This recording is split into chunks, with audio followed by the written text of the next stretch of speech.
Gentlemen, this video is for you. If you're taking a girl out to dinner and you're trying to impress her, You're trying to impress her.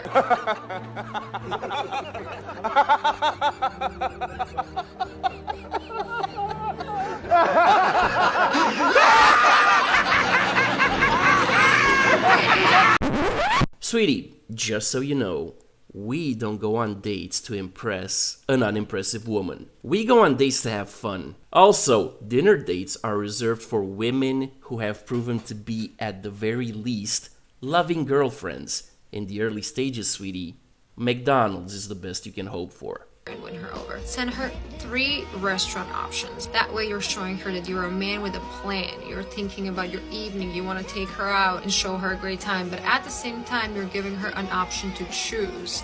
Pro tip is to have these restaurants in different price ranges. And based on her choice, you're going to see what you're dealing with so you can act accordingly.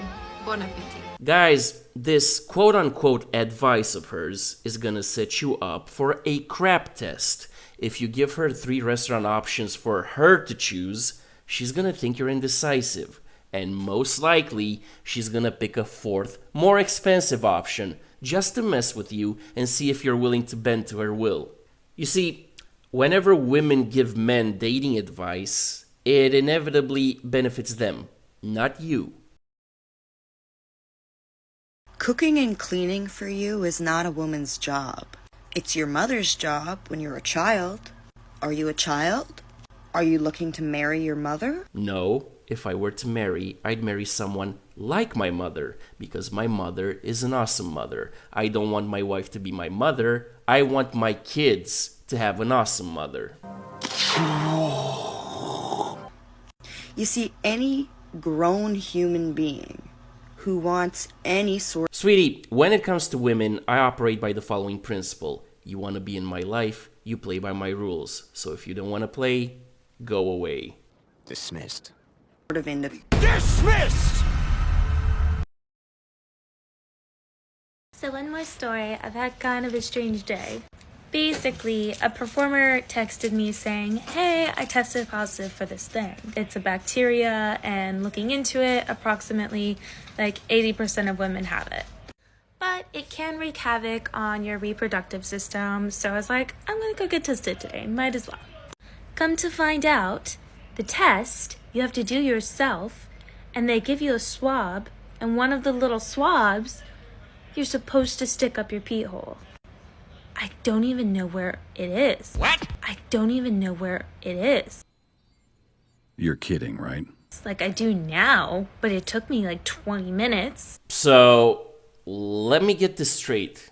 You've had your box since you were born, and it's been your moneymaker for the last 12 years, but you still don't know where everything is or how it works?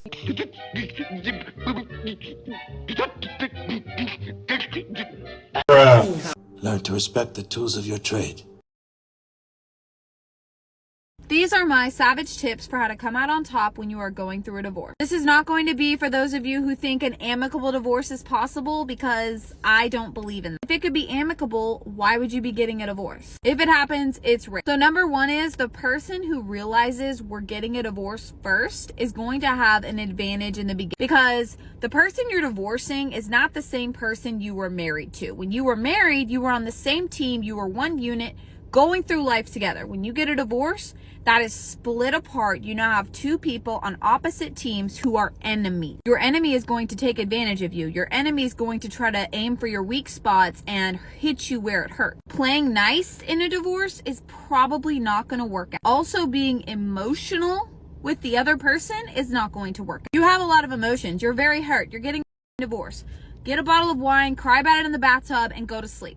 Do not talk it out with them, or really anyone that you don't like explicitly trust, preferably your lawyer. Even my best friend ended up my baby daddy, so I wouldn't even advise talking it out with them. My parents and my sister were basically the only people I really trusted through the process. Don't say anything in a text or a phone call that you would not want read out loud in a courtroom. And if your ex is having an emotional moment, they want to hash it out on the phone, they want to yell at you, make threats, call you names, let them do it. Let them do it and don't react. Better yet, don't answer the phone and let them text it all to you so you can screenshot it and send it to your lawyer. Let them be the emotional, unhinged one. You keep it together. And if your ex tries to tell you, let's be amicable, let's just work it out together, I cannot stress enough how you should not trust that. You should still get a lawyer. You should still go into it like everything they say is a complete lie. Because I can't tell you how many stories I've heard of people thinking they were going to have an amicable divorce and they go to court and the other one brings a lawyer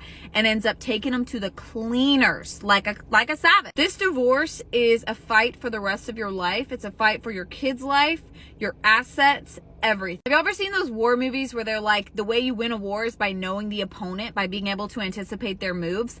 I think that is so real in divorce. I knew my ex-husband very, very well, and he didn't know me at all. He didn't know me. He didn't care about me, right? And so I literally predicted how it would go down, and I told my lawyer, this is what we're gonna do because this is what he's gonna do. And my lawyer advised me against it because of his experience, and we ended up winning in the end because I knew the opponent. I knew what he was gonna do. Obviously, I think you should trust your lawyer, but you should also trust your instincts and how well you know your ex. Once that ring comes off, it's no more Mr. Nice Guy. Guys, I didn't interrupt her because I think you needed to see the mindset unaltered. Also, there's something very important that you need to understand. Some women, not all of them, but quite a few of them, hire a divorce lawyer even before getting married. Their entire behavior within the marriage is tailored for the inevitable divorce. In this situation, everything you say or do within the marriage is influenced, logged, and will be used against you in the divorce. Marriage, especially in the West, stopped being about love and family a long time ago. It's about divorce, because divorce is a multi-billion-dollar industry. So, for your own sake, act accordingly. And that's the bottom line, 'cause Stone Cold said so.